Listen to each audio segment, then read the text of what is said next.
Hey everyone, I'm Alf Loki, and I am an author of a short story called The Ripper Case. And it is available on Amazon for the Kindle as a digital book. But if you want a physical copy, you can message me here and we'll work something out. And also, I want to be playing a part of the audiobook that I made of it. So tell me what you guys think and enjoy. The Ripper Case by Alex Loudon. Let me introduce myself. My name is Jack, Dr. Jack Batchumber. I work as a medical surgeon for both the mentally sound and unsound. More often than not, I would be working on the mentally ill and some who are badly hurt. Now enough with my rambling and on to where this story begins and why I'm in the situation that I'm in. This is a story of how I was accused of being Jack the Ripper. They pointed the finger at me because I am a genius and for the fact that I'm a surgeon. So I was a prime suspect because who would think twice about suspecting a surgeon to make these horrific attacks? So I decided to help them find the man responsible for everything. I was put in a small empty room that was dimly lit with 2 chairs and a medium-sized table for questioning.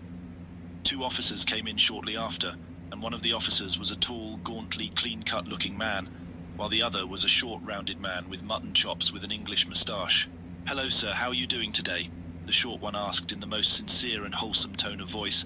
"I'm doing well, just a bit on the queasy side on why I'm here," I replied with a timid tone. "Oh, there's no need to worry, sir. We are only going to ask you a few questions and then you can go home and be on your merrily way. Sound good?" He spoke in a soothing tone to ease my nerves. "Okay, I'll answer to the best of my abilities," I reassured him. The other officer, however, just rolled his eyes in disbelief, as if he knew that I was the killer and was just nervous about the fact that I had been caught. All right, enough with this niceness charade, and let's just get to the questions, shall we? As you may know, there have been 5 known murders, maybe even more, that are unbeknownst to us.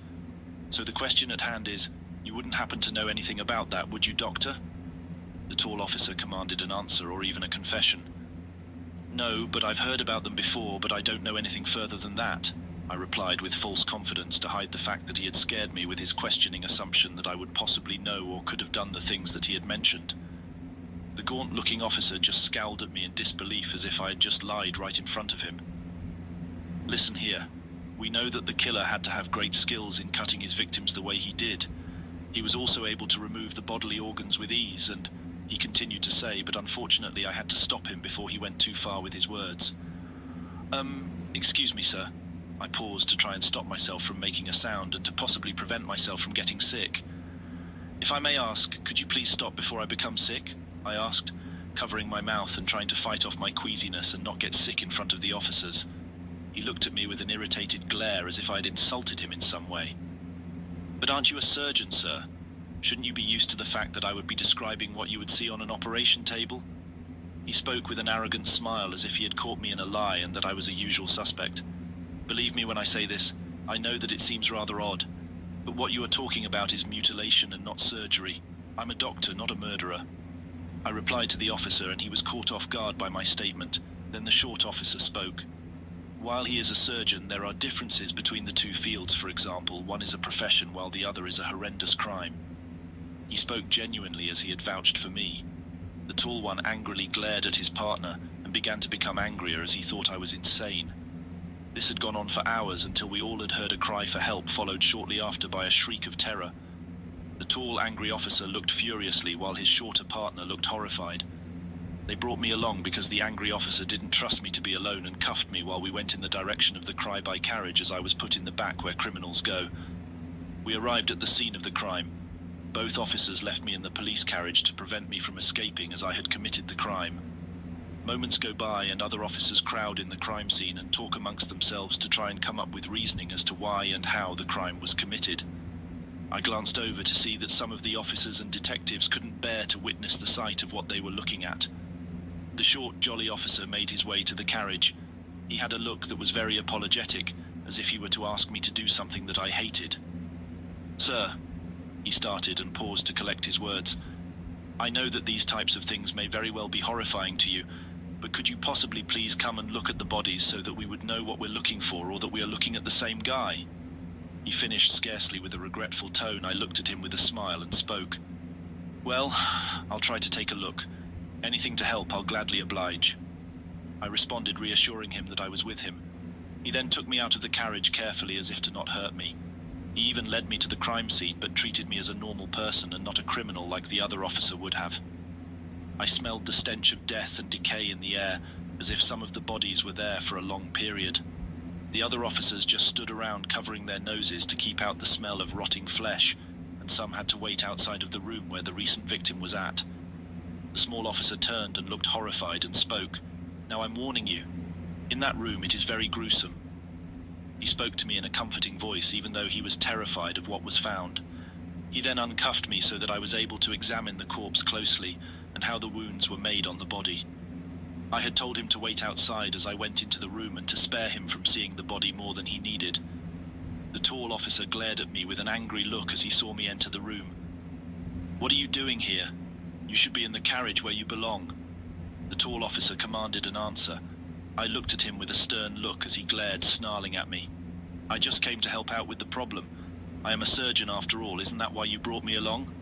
I responded, and noticed that he hated the answer I provided and turned to walk back to the spot he came from. I then examined the body as he continued to give me a hateful glare. I had never seen such a horrendous sight before in my life. The lacerations were careless, as if the killer hadn't cared about how he killed or who he killed as long as his prey was dead. He'd have been happy, however. There were careful cuts as if to remove certain bodily organs. As I looked at the victim's lifeless body, I began to feel myself getting sick. I immediately got up and walked away from the body and covered my mouth to stop myself from becoming sick and ruining what we may have gotten from the poor woman. The tall officer then growled at me. "Well, so what all was it then, huh?" He spoke in an angered tone. I tried to clear my head and collect my thoughts, and tried not to think about the horrendous sight of the victim. "Well," I began scarcely. "She was butchered and some of her organs are gone," I responded with a frightened tone in my voice. I was horrified by the macabre of how someone could do this sort of thing, and worse, to even think about doing it as well. The tall officer looked smug and had a smirk as if he had caught something that I was unaware of. "So," he began and paused for effect, "a surgeon. Did all of this then, huh? Very suspicious, wouldn't you say, Dr. Batchumber, the renowned surgeon?" He spoke in a mocking tone as he was accusing me of the mutilation of the victim. I said that she was butchered. That was, or is in this case, the cause of death and not the careful removal of her organs, officer. A person can still live if you remove one of their organs the right way, but not by being butchered beforehand. I paused to collect myself to not be angered by his false accusations.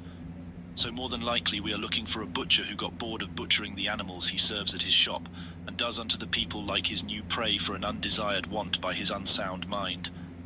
I finished my response to the tall, irate officer. His response was to walk off angrier than he was before. I, in return, walked to the entrance to find the smaller officer so he could take me back to the carriage. As I got closer to him, I saw that he was sitting on the steps near the entrance of the building, and noticed that he was looking at a photograph of a woman. I sat right next to him and spoke. "Who might the lovely lady be? Your daughter, perhaps?" I spoke to him to try and start up a conversation to try and make his mind at ease from the scene of the crime. He smiled and proudly said, "No, she's my wife. Looks like an angel, huh?" He spoke, still looking at the picture in his hands. "Yes, you're a lucky man, and seems as if she is a lucky lady to have a good man such as yourself." I responded with a smile to lighten things up. He smiles bigger and from ear to ear as he pats me on the back, and knowing the fact that he had made a new friend. "So, what is her name and yours, if you don't mind me asking?" I asked to further our conversation to put his mind at ease more. "Her name is Rebecca, and I'm Officer Petter." He gleefully spoke. I straightened my tie and introduced myself. "I'm Dr. Jack Batchumber." I spoke confidently. No relation to the other Jack." I finished jokingly, and as he chuckled, I asked, "So what's Mr. Sunshine and Rainbow's name?" "Edward. His name is Officer Edward." Petter responded with a smile. "Now I know their names." And at that moment Officer Edward came out and grabbed me by my collar to pull me aside jerkingly to question me further. As he threw me against the wall, he glared with a rage-filled look and spoke hatefully.